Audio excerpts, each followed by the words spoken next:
This will be our last show in the stately stateroom here at the Kelly Inn. So nice of them to accommodate us, as the Green Mill right next door has been going through some wonderful renovations. In fact, they're having a little soft reboot and soft premiere here tonight for family and friends, special guests and invitees. And then on Wednesday, they're opening the restaurant and the bar back up. So next Monday for the Brett Larson Show, we'll be back in our normal spot in the back area of the Green Mill. But in the meantime, we're here in the stateroom, and we've got some wins to talk about here with assistant coach RJ Enga. Arj, thanks for being with us. Oh, thanks for having me. Appreciate you coming here on our after the road trip, and certainly we'll talk about the Omaha games, but also since the last time we had this program, we also had the trip to Coachella Valley, the desert area, the desert palms and Palm Springs and La Quinta. There's a lot of famous names there. You got streets named after Bob Hope and named after Gene Autry and named after Frank Sinatra. It was really kind of a fun just being there. I'd never been in that area before. It's quite historic. Yes, it is. I have never as well, and I did not realize that all that was going on there. But it was a beautiful place, and they have a really nice facility there. Like Coachella Valley's rink is a beautiful facility. So it was great to be down there, and I think we were told it rains like 5 days per year. I think we were there for 2 of them. Yeah, we got 2 of them. Wednesday and Thursday. It rained, and then it cleared up, and it was really nice. And the ironic part of it was the best day weather-wise was Sunday. That would have been a day that we were supposed to fly out, but I don't know, the weather gods or the hockey gods or whatever. I guess you win the Coachella Cup, you win the Cactus Cup, you get to stay an extra day because our flight got canceled, and we enjoyed the best day over there. Yeah, that wasn't bad. That was not a bad thing. It really, maybe if that tournament, maybe the champions of the tournament get an extra day. That's maybe how it's supposed to work. That's not a bad. It was really nice. It was fun for the guys. Right. Just relax. There's some sunshine. I know. The pool. I know they like the beautiful pool. We got there on Wednesday. Yeah. We were barely off the bus, and there were guys already in the pool. Yeah. The last guy hadn't stepped off the bus from the back, and we already had guys jumping in the pool. It's so funny. You could tell we were from. Our guys are Minnesota guys because there's rain coming down. Like the locals, you could tell because they had their Canada Goose jackets on, and our guys had their swim trunks on, and they're walking out to the pool area, and Central Minnesota boys, they were like, "Let's go!" So it was a beautiful trip, and certainly good for our group to have a great tournament there and a good showing. And I told this to. Some of the coaches, maybe you, Coach Brett Larson, a couple of the players, I said, we're kind of going, it's raining those first 2 days. And I said, hey, the rain is a message from the golf god saying, hey, it's not about the weather, it's about winning hockey. And that's what you guys went out and did. The weather will come after you win. That's right. And it did. And it did. So it worked. But keep that going, Jim. Yes, I like that, yeah. But the first couple days there was just focus and get to the rink, get organized, kind of get our surroundings and the touch the ice. It was really good to be able to just focus on that, and there was no distractions.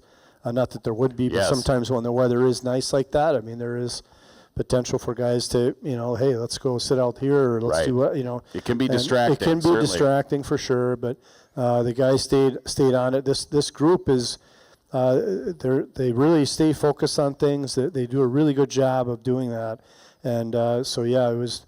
Be able to be ready for Friday, and that was our focus when we got there. You worked and played professional hockey in the minor leagues, and I worked in them. We would have guys on the team. We'd say, "Oh, they're just here for the party."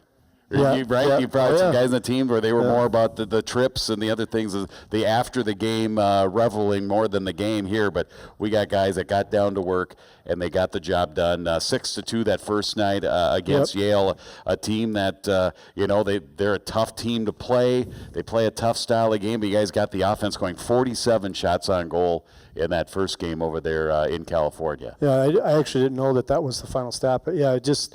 22 in the third period. 22 in the third, yeah. I think that's, to go back to what you talk about with those guys, we always called them back check, forward check, paycheck. That was those guys that kind of did that. But Yeah. So, but on Friday night, the guys came out hard. They were ready to go. I really liked how, I think we all liked how the guys played, especially in the third, because Yale, they're a hardworking team. They keep coming at you. They're a really aggressive team, and they're certainly not a soft team by any stretch at all. And we really got after them, and got some big goals from our guys, right away in that third period, and just kind of put it out of reach. And then, seeing JB get his first college goal was kind of fun too, and the guys rallied around that. But that was kind of a way to cap that night off. Yep, JB being Joe Belisle, Verner Miettinen. No, that's all right. Verner Miettinen gets his first of the season, albeit an empty netter. That was good to see because he'd been working his way to that point. Yes. And Bernovic had 2 goals. Tyson Gross had 3 assists in that Yale game. Finn Loftus added a goal as well. He ended up being named Defenseman of the Week. So 6-2 against Yale. And then there was something about it, and you guys stressed and talked about it, that regardless of this being a regular season tournament, a time to go have fun, but also win hockey games, not just about getting the wins to help the NPI. It was about winning something, and that was winning that, the trophy, getting that there, and it kind of gives you a feeling for, when you're in the NCAA tournament, you play a similar thing. 2 teams, 2 different teams that you would play, and a chance for something at the end of it.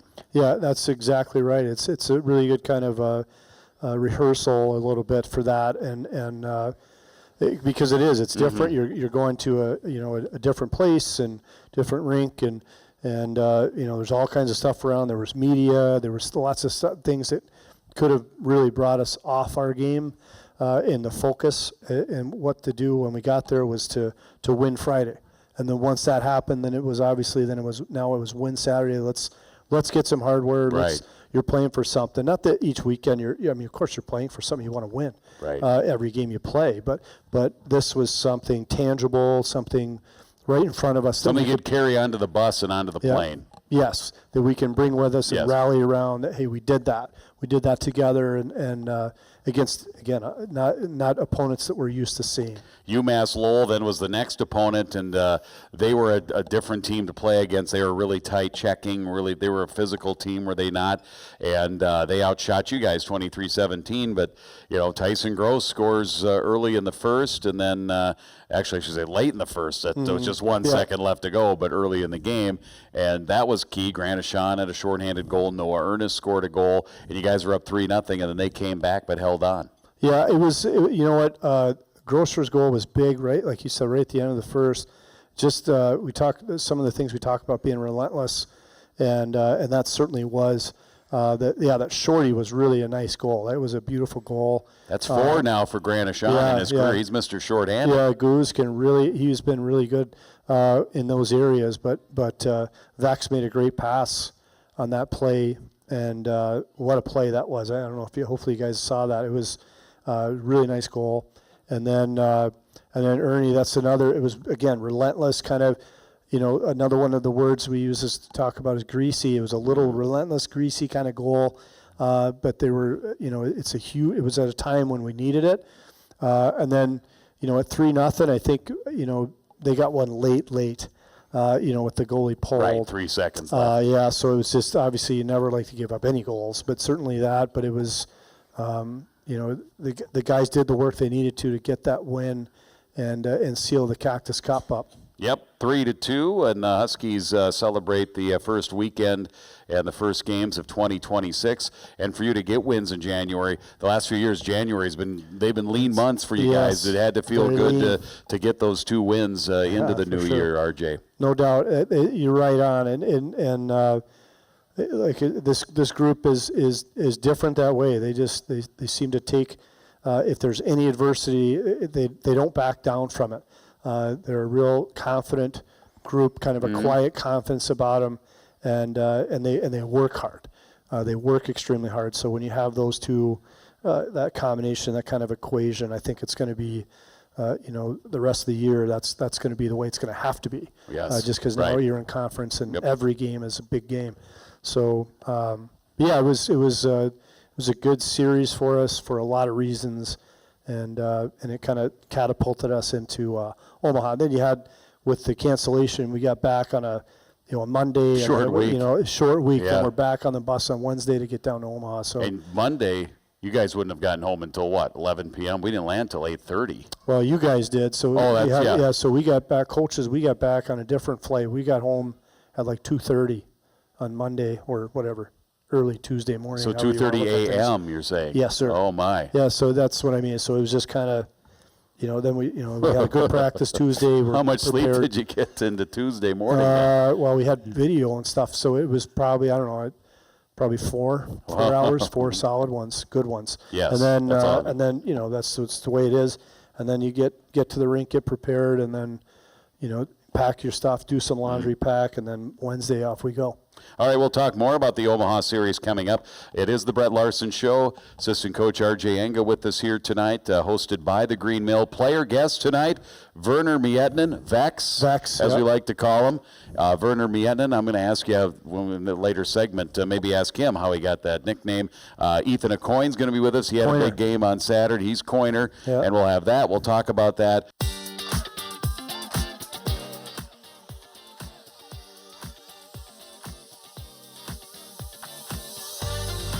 And welcome back. We are live. Green Mill hosting the Brett Larson Show, and thanks for being with us here tonight. Thank you, R.J. Enga, for being with us here.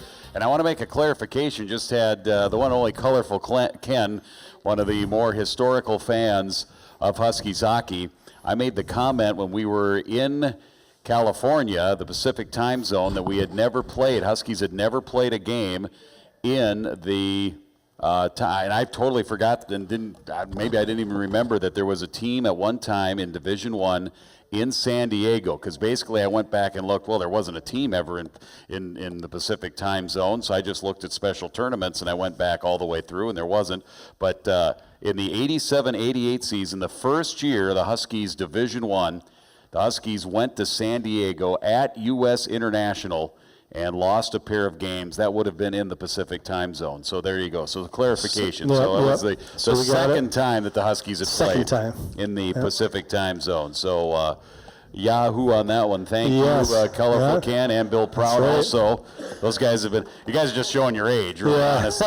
If I were you, I would not have admitted that and just let me think that I was right. To be honest. Age is a state of mind. It is a state of mind. It is. It's just a feeling is what it is. So let's go into the next round of games. And again, Omaha, and then you're right back into the conference. And, of course, you guys were flying high with the Cactus Cup and everything. But getting back into the conference, that was a whole nother level, right? You had to ramp it up. Yeah, no question. It was, Omaha, we say it every time here, but they're just a good team. They're a really good team. They're heavy. They got a good power play. They've got skill, just like every other. It seems like every team in our conference. You could say very similar things, but they are a good team and they're good at home. They're a good home team. They got a nice rink there. So, it was a tough series. The guys had to really, in just a short amount of time too, to kind of regroup, re-energize, refocus. And it started out great. So that's 2-0. Right. Some of the best hockey we played, aside from maybe 2 minutes in the first period. And then there were some other chances. It was just a weird game. As far as on the coaching side, it just kind of like weird things were happening that just sometimes just don't happen in the course of a game, or they happen once every 20 games, and they were happening all in the same game, kind of thing. So. But they took it to us there for a while and had a push. We knew that was going to come, obviously, but and we still had some good looks as the game went on, and thought we were going to get back going into that. 6-2 was the final in that first game on Friday. Jumped out to a 2-0 lead. Barrett Hall with a power play goal. He had a very nice weekend at the game-winning goal the next night. Gavin Thorson ended up getting credit for what we thought was Max Smolinski. Yep. You watch the replay, and I remember seeing the play. Smoke shoots it, and it goes up and over the goalie and in, and all 5 skaters are kind of looking around. They're going, well, Max is going, is that mine? Or who? Else? Did anybody touch that? You know what? Usually in hockey, the guy that touches it, like if it's a tip like that or stuff like that, he's got a hard celly. Right, Like really hard celebration. I don't know if Gavin knew he hit it. And I think he just kind of, I don't know. Maybe he didn't know that it hit his, because he was kind of battling net front, but that puck just kind of climbed up over the goalie. So we don't really care. Just celebrate. No, just right. It's good. Put it in the net. So, it was good to see Gavin get the credit for that. It's good to see Gavin, absolutely. Because you go to the front of the net. Yep. You want to be rewarded. Because if you get goals going to the net, guess what you're going to do? You're going to go back to the front of the net, right? That's right. So non-negotiable. You get to the net, the guys will tell you. But it was good to see some pay dirt for going to the tough areas. But those are the only 2 goals as UNO came back. Omaha with 2 in the first, then 2 in the second, then 2 in the third. Again, they had the big turnaround. They brought in a lot of guys, CHL guys. Yep. A lot of 6 or 7 guys from the youth sports Canadian university system up there. And so they were with that influx of different players from different levels and different areas. Did they play a different way than they have in the past? You know what? Not really. And maybe it's because of the style of play where these guys are coming from. It seemed to be more like a pro style game where it was kind of control breakout and control forecheck and but at times they obviously got things zipping around pretty good they still play a heavy game. They get in on forechecks and then. And manage the puck pretty well. So I mean, they're mature guys out there. These are men out there playing, and moving pucks through the neutral zone. They did a good job. We thought on that we had to slow them down there the second night, which we did a good job of, and obviously got the win. Yeah. For those listening on the Varsity Network app, RJ Enga's with us here on the Brett Larson Show. What was the talk? What was the discussion? What were the thoughts after the game Friday going into Saturday? The message to the team. You know what? It was one of it wasn't good enough. That was one thing for sure. And then we showed the areas where we weren't good enough that we need to improve. And they were simple things that and then obviously in some of those areas too, there's some weird bounces, whatever. But you can't control that. But what you can control is our preparation and how hard we're going to work. And what our focus was going to be, because that wasn't good enough. And for the game, 60 minutes, and that was another focus. Is let's have our best game for 60, not just for 18 in the first and 12 in the second. Let's string 60 together, because that's what it's going to take in this league. And everybody in this room knows it is definitely what you're going to need every night you play, lace up against NCHC opponents. So there was the quick turnaround, because they did have a basketball game the day before, so it is a multi-use facility. Do you notice any difference in the ice and like that? Not a lot of teams, not a lot of college teams. Some of the bigger teams, Ohio State does it, Wisconsin does it. St. Thomas does it now in a smaller building. Same thing with Baxter Arena there. Is there a difference when there's a basketball or a volleyball game or whatever earlier in the day, because they got those panels on there, and then they got to quick rush them out, and then you're playing hockey in there just a few hours later? Yeah, it's pretty amazing. I mean, they definitely have to work hard to get that going. But we didn't notice it on Friday. Saturday, when I walked into the rink, because we can walk from our hotel to the rink, so I walked in, and it was early, and so I walked in, and this was a couple hours, maybe 2 hours and 20 minutes before the game. Yeah. And I went out there, and they were still they were still putting the glass in. Right. Like there was and they still had the insulated plywood couldn't see the ice surface yet. Yeah. I'm thinking, we got some work. I thought we'd be delayed. Yeah, they got all done. They kind of talked about that before. It was a real slushy right in front of our bench, apparently. But they did a good job, and they got the ice prepared, and we were on time, on time start. I was just wondering about that with the multi-use. You know what? Sometimes it gets like slushy, wet ice, like heavy ice, but it seemed they got the compressors turned up because it was pretty good. Good, very good. So again, the final, and that one was 2-1, fell behind 2-0. What can you say about the 1-0. effort? What? Only 1-0. We fell behind. Oh yeah, did I say 2-0? I'm yeah, sorry. Yeah, that's all right. The final was 2-1. Yes. They took a 1-0 lead, and then what can you tell about the effort of Ethan AuCoin on the goal? He had not played since the Denver series, so he's been kind of sitting waiting for his opportunity, but still working really hard in practice. It sounds like, yes. And he gets rewarded because first he gets interfered with, knocked on the ice behind the net, poor guy. and then he gets back up, goes right in front of the net where he's probably going to get hit again, and he gets a piece of it and puts it in. Yeah, I want to go back to what you said before. Actually, Coiner's going to be here tonight, but yes, but he has been an absolute unbelievable teammate, and waiting and wanting when it comes to practice. He's always dialed in. He comes to work every day. He puts a smile on to compete, and then he gets rewarded with we got rewarded with him too, going to the net. Like you said, he got he got kind of cross-checked. He kind of fell into the net, tried to get up, and the guy cross-checked him again, drew a penalty, right? So yes. Then the puck goes back up low high, and he goes right back to the net front. He and Roeder, and a puck was delivered down there. I think it was Chino that threw it down to the net front, and it was great to see him get that reward. That goal celebration was genuine. Mm-hmm. Like, he was so excited about that. And the whole group's excited for him.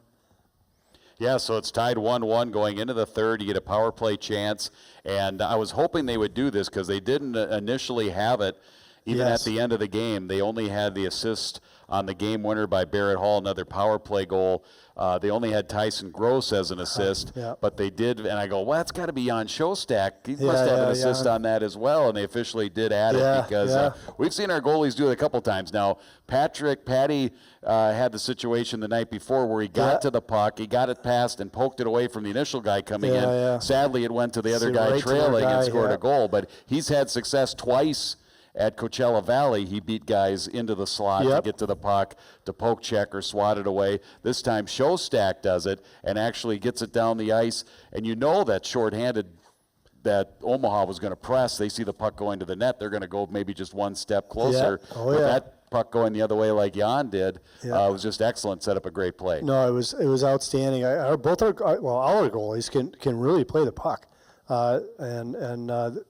like, they're strong guys and they're good with their sticks, but you're right. They had kind of a jump, and then on the back they were changing, right? Yeah. So they saw like the rush kind of coming up, and Jan, he can skate. He's strong. He's an athlete. So he got up to that puck and he snapped it up the wall, and it was kind of rolling around or whatever, and it squirted through to Grosser and made a great pass to Halsey. What I loved about Halsey, it was that goal was catch and release. He had a real similar play in the game before in the second period. And he kind of and he tried to go to his backhand, and it was still a good play, but it's better sometimes to just catch and release, like just like no dust, call it no dust.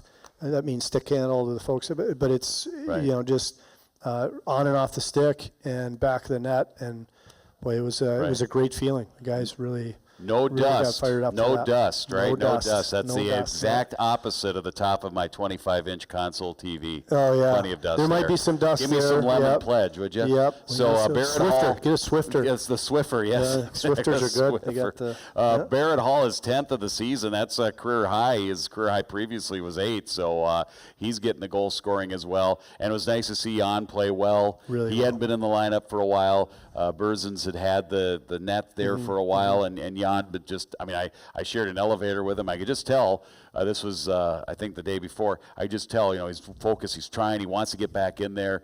And then when you do get that chance, much like Ethan AuCoin and then Jan Shostak, they haven't played in a while, haven't been in a game. When you get that opportunity, you got to take advantage of that opportunity. And they both did. 100%. Yeah, you couldn't have said it better. But Jan was outstanding. He was strong, solid. They have a lot of. Again, they get to the net pretty hard, and he held his ground. Like even in his butterfly, he wasn't getting pushed around and knocked around. He was good. Played the puck well when he needed to. Made some really key saves and made him look not necessarily routine. I mean, he's still, but he was a good presence in there as far as calming. I think it was 5-on-6. Maybe it wasn't quite 5-on-6 yet, but it was a D zone faceoff to Jan's left, and it was kind of a scrum puck. And their guy got it and popped it right out of that pile, and he tracked it, and he just kind of got it in his butterfly and blocker save, and like it was no big deal. But that was a really good chance late in the game, and then he reached back on the one, pulled it out, kind of went off the post and off him, reached back, kept that out. So he was in a good focus zone. All right, and then the final there, 2-1. I want to ask you about the injury to Jack Rogers. It looked like he took a hit and was on the bench and then had to go back to the locker room. It certainly appeared to be an upper body injury. What can you update us on Jack Rogers? We'll stay with upper body injury, but yeah, it was an unfortunate kind of situation off a face-off play, and kind of got tripped up into sticks and skates and things, and so yeah, we'll just stick with upper body injury at this point. But yeah, he's doing okay. He's Do you think he'll be available this weekend, or are we not ready to say yet? I don't think so. Okay. I don't totally know yet, because these are young guys. They're chiseled out of stone.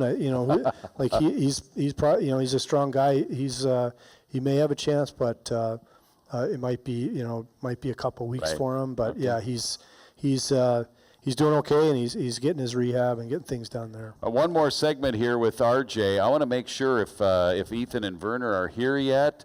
They are here. Did they poke in? Okay. I was wondering if maybe they went to the old place. Well, I saw them earlier, actually. They went to the restaurant, then there's nothing going back there. Then they hightailed it home and said, Jim Phipp. Because it was open. We went back there. There was people milling around, so I thought here we go. And then, nope. All right, well, very good. I'm glad you found your way here. Yes, and again, next week, a week from today, we'll be back in the newly refurbished and remodeled Green Mill in the restaurant. We'll talk about Duluth. That's the next opponent here for the Huskies, so stay tuned. Then, of course, after that, Verner Miettinen and Ethan AuCoin. This is Huskies Hockey, and this is the Brett Larson Show.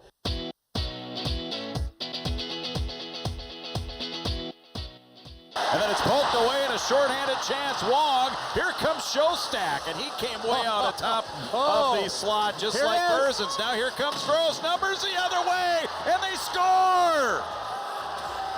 Barrett Hall.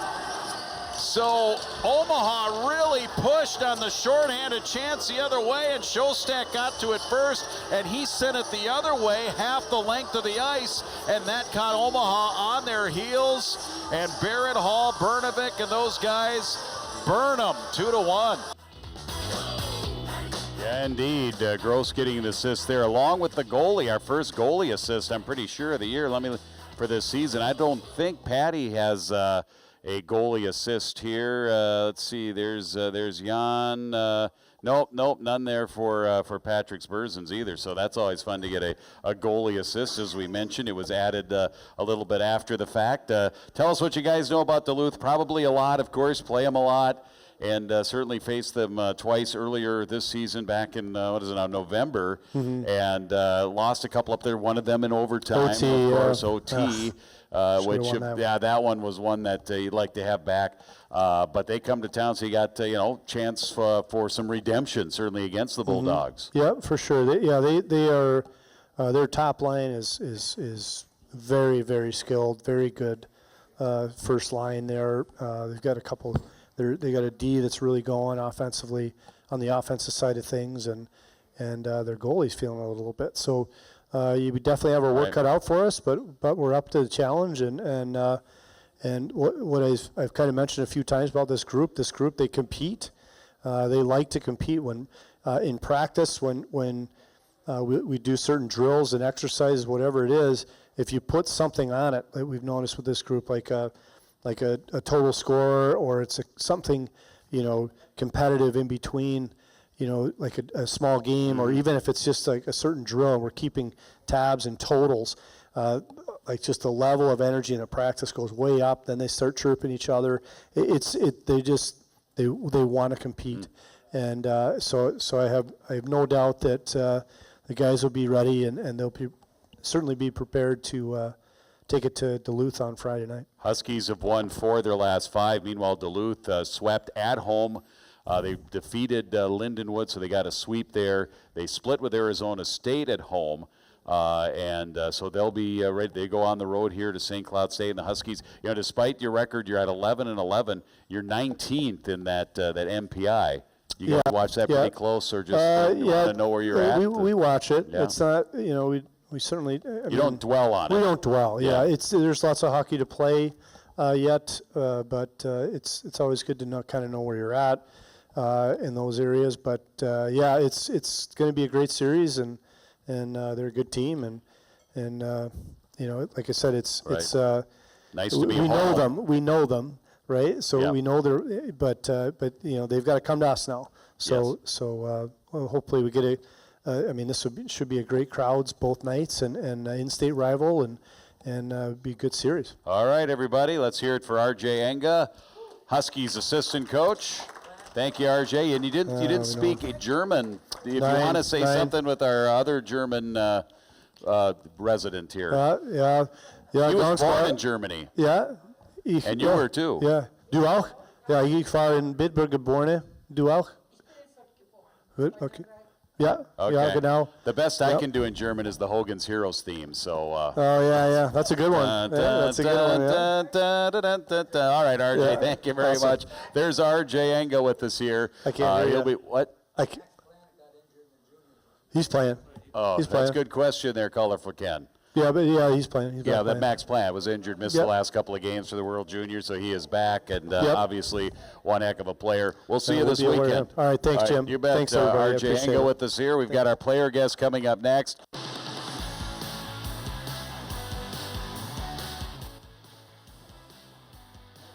We're back here on the Brett Larson Show. It is time to talk with our player guest tonight. Player guest, as you can see, on your television or computer screen, on your tablet, or on your mobile device.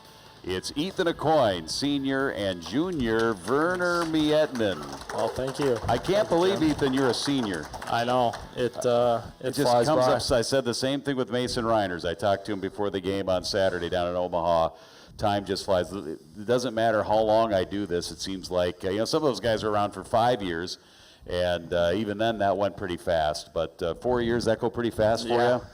I remember doing the first one with Spencer. Yes. So. That was way. Yeah. You have a great memory. That was good. The Brett Larson Show must have had a big impact on your life, Ethan. Yeah. It is, right? Yeah, it was an experience. It was, certainly. I didn't have to do much talking. Do you remember that first one? Do you remember? Because a lot of times the freshmen are kind of nervous and they don't know what it is. Who's this guy? Because we probably had barely met each other. Maybe I probably hadn't done an interview with you yet as far as being at the game, being on the radio, and we probably crossed paths. And it usually takes me, and I'm not with the team quite as much, although I am on the road. But now doing TV sometimes, I don't do as many interviews before the game.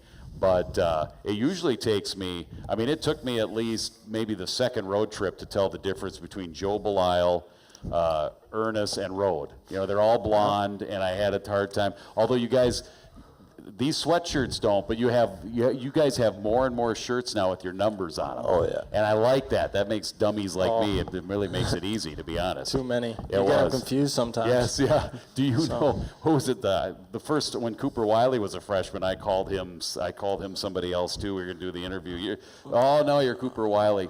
So that first show you're on, do you remember that? Were you nervous, or you just didn't know what were your first impressions? Well, it was pretty easy for me because Spencer kind of just answered every question. Yes. But, he was just on the last show. I had him on. That was good. He came in and reminisced about that. And for you, Verner, how you doing? Your junior year, you feeling good? Yeah, I'm doing good. I'm feeling good. I actually remember my first time here, too. I was with Edie, so. Yes, that was memorable. Yeah. And let me tell you, your English has gotten, you personally would even say it's gotten better, hasn't it? Oh, yeah. It's just more conversational. I hope so, too. And your confidence with that. Yeah, for sure. Yeah. Being here for now, 3 years? 3 years. So, yeah, I hope it's better. Did you pick up some bad words, too, from your teammates? You don't have to repeat them. No. How do you say this in English?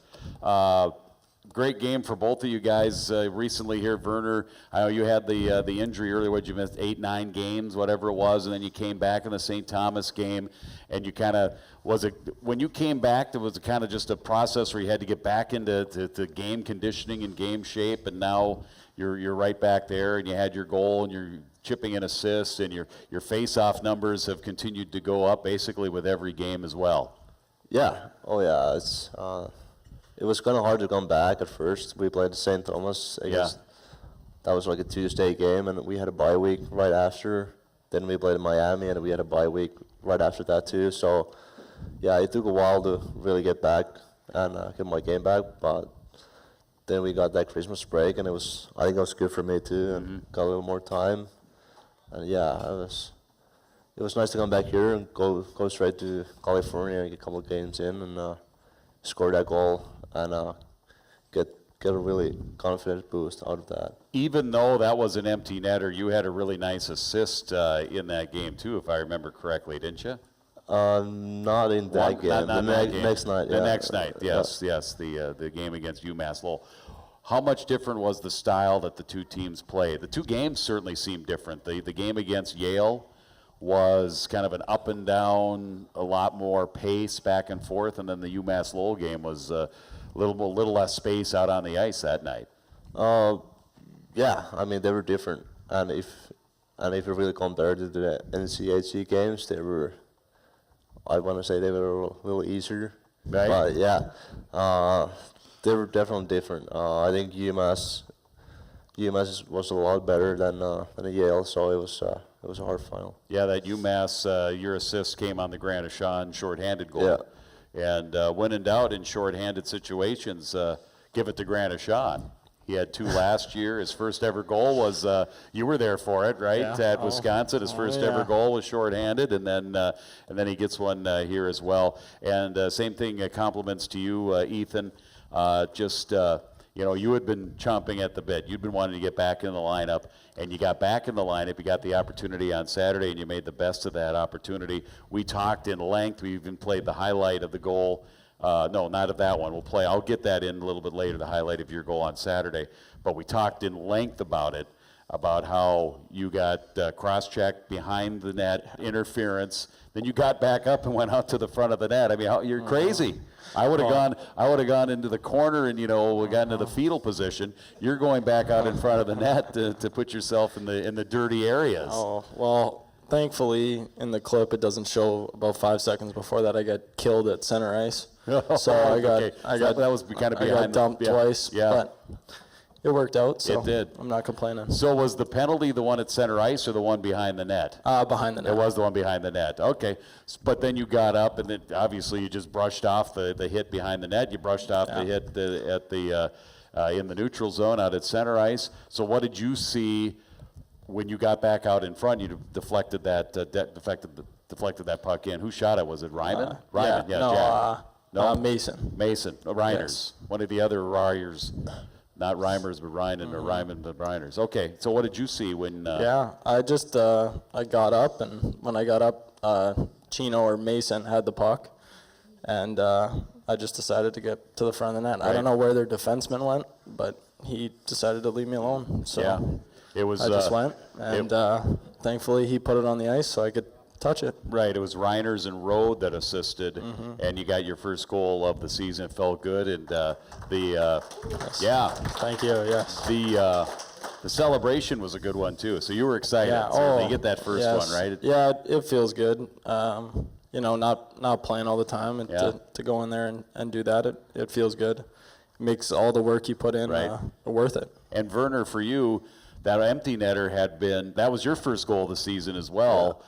So you kind of looked up. I remember you kind of looked up to the sky and said, "Finally, right? They finally got one." Oh yeah, it felt good. Yes. I think it's never been this long. I haven't scored a goal, so you kind of start thinking like, "Am I ever going to score this year?" So yeah, it felt really nice to score that. Felt really good. Let's hope that for both of you guys, this is what primes the pump, as we like to say. Hopefully. There are many more to follow here. The Huskies have won 4 of their last 5 games And they got Duluth coming in. We're going to talk more with Verner Miettinen and Ethan AuCoin here. We've got at least one more segment we're going to get in here on the Brett Larson Show. So don't go anywhere here, hosted by the Green Mill. Back here, it is the one and only Brett Larson Show with the one and only Verner Miettinen and Ethan AuCoin. Let's talk a little bit more with these guys here. I was going to get your highlight on, Ethan, and you know what I did before this game, or before this show, my computer was acting a little bit goofy, so I did one of those cleanings where you clean the disk and you clean off some of the dirty stuff and all the cookies and everything. The browser wasn't acting right, and then it reset something on my computer, so I can't access the audio, which is unfortunate and unexpected and completely my fault, Ethan. That's okay. Okay.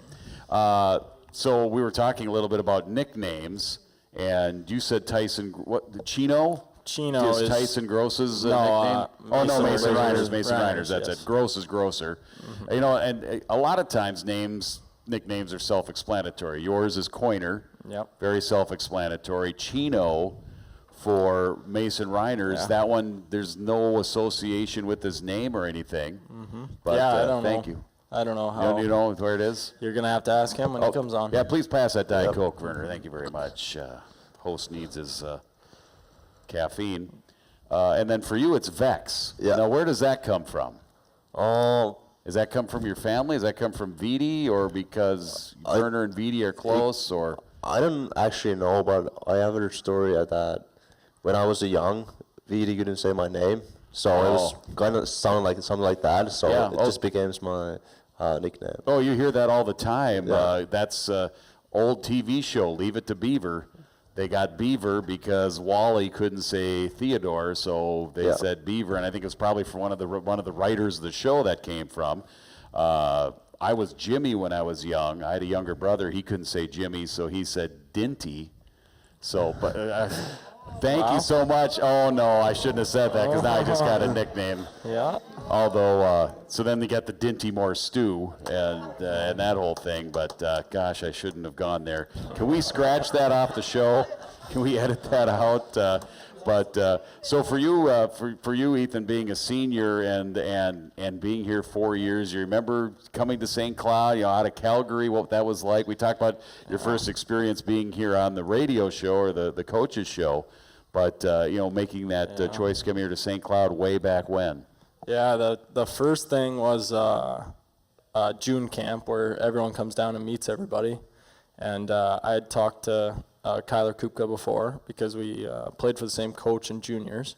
So I knew him at least, but I didn't know anyone else. So Joseph Molinar picked me up from the airport, and it was me and Dylan Anhorn, who actually sat in front of me on the plane, but we didn't say a single word the whole time to each other because we didn't know. Right. But yeah, so after that, kind of got used to knowing them, and then it was good.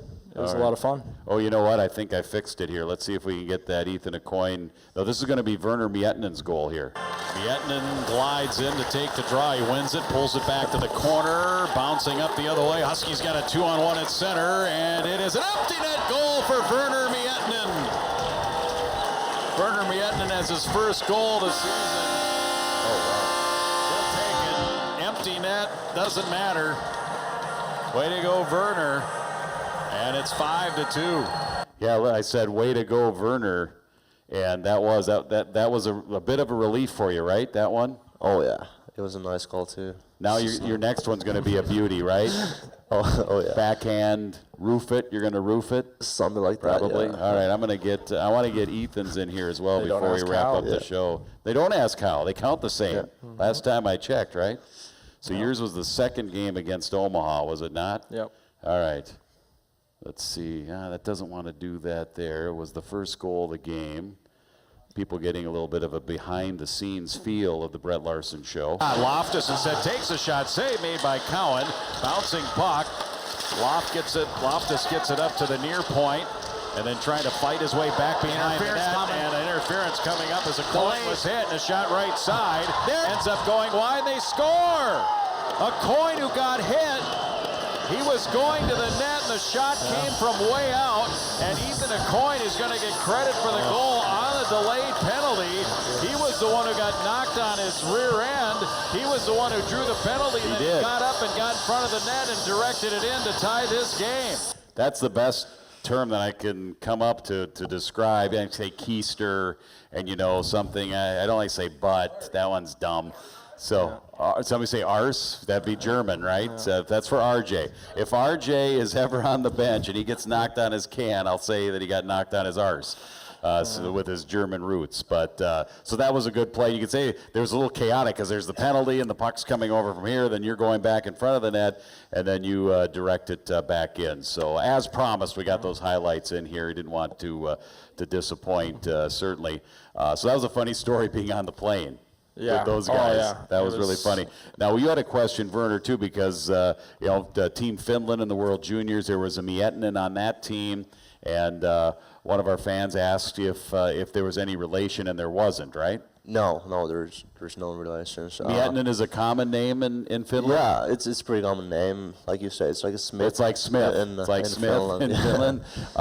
What is the most common Finnish last name? So what would actually be, of course that's the joke, but what is the actual Smith of Finnish last names? Probably like Rantanen or Rantanen? I think that's pretty close. Yeah, up okay. there. All right, that's good to know. All right, great to be with you, Ethan. This is probably your last show, so don't want to get too misty here or anything, but it has been a lot of fun. We do appreciate it, and continued good success. Great game on Saturday. Duluth coming up, and I know you guys don't have to work hard to get up for Duluth, right? It'll be a fun one. Yeah, it will be. It's always fun. And you guys know that every game has got to be like a playoff game, right, Verner? Because, you know, every win gets you closer to your goal of climbing up that NPI ranking and getting into the postseason. But you need to certainly win a bunch of games here, win a whole lot more than you lose down the stretch to make sure that you do that. So every game's kind of like a playoff game. Oh yeah, every game is huge. I think you learn that pretty quickly when you come to college. I think my freshman year, we probably needed like 1 or 2 more wins to make the tournament. So yeah, this year we only had 1 goal and make the tournament, and yeah. But I think we have a pretty good schedule for that though. We have really good teams playing us, so those wins are gonna be big wins. One last question for you. Update us on what your brother's doing. What's Vita up to? Is he playing over there in Europe? Yeah, he's playing. He's actually hurt right now. So, he is? Well, yeah, he's playing in the Finnish league, and he's doing really good. But now he's out for upper body. Upper body. That's all I can say for you right now. So. That's good. That keeps us up. That keeps us in practice for doing it here. We don't want anything slip. You know, if it's a hangnail, we still got to say upper body. Yeah, upper body. So thanks, guys, again. Ethan, Verner, thank you, guys. Let's hear it for these guys. Verner Miettinen and Ethan AuCoin here on the Brett Larson Show. Again, it's Minnesota Duluth coming to town this weekend. Get your tickets in advance. You're not going to want to miss it. 7:05 on Friday, and then the 6:05 on Saturday on radio and on TV here this week. Thanks to RJ Enga, who is here tonight as well. And next week it'll be Brett Larson with the home series. So we'll be back. And again, if you want to come, if you're coming next week, we will be in the restaurant. We'll be in that back area, back in the newly refurbished and remodeled Green Mill here in St. Cloud. You've been listening to the Brett Larson Show from Learfield. Good night, everybody.